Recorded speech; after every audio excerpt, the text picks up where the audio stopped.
كما رمضان يچلوها الصالي ومالباتاوي ابتني ماينا لگنده بيده يلسر سنوري لنوبر عراق و تركيا جبر بويرين فروكين تركيا وبومبا باران کرنا لشکر تركي لسر بنگهت پارتيا كاركرين كردستان لهريمه.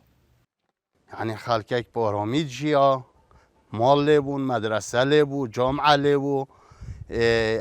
همي تشتل لهبو نزيكي 205 مالباتان جگندي راوينا وحمي كلو پلت خو هيلاينا وقصد دورندي كرينا.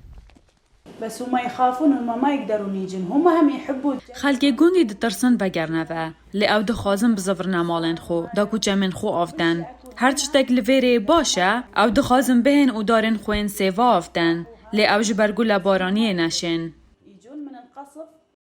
دمين كو هيرشن لشكر تركي وبومبا باران كرنا فروكين وانا رمضان ومالباتاوي لگندي ماينا ومالاخونه هيلاينا. قصف رني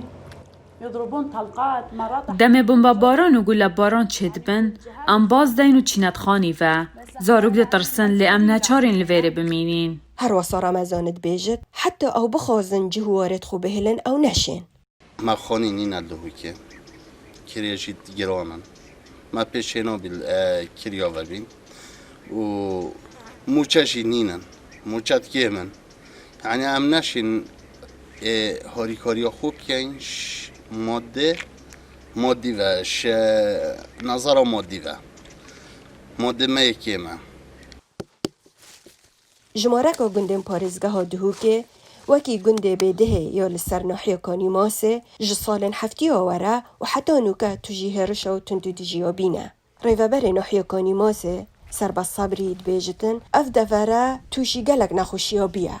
سنورة نحي كوني ماسي سنورة حدود قال ولات تركيا الصالات حفتي هاتونه أفدا ورا نأرامي خواتيتي يعني راسي عمد بيجين كودان دي كوداني أفدا ورا بيا قرباني كهر حولاتي دور باجا في كودانو داي چندین سالان هیرشن ترکیه لسر بنگهن پارتیا کردستان تینکرن لحرمه گو ترکیه بیجت لجیر کنترولا پککی دانه. به نامه که دا وزیر دروی ترکیه بیجت هبینا پککی گفایا با عراق درستت کد و پیتویا بغدا پنگاوا دیجوان ورگرد لی ترکیه دی سنورت خو پارزت دیجی هبونا پارتین کارکرین کردستانه.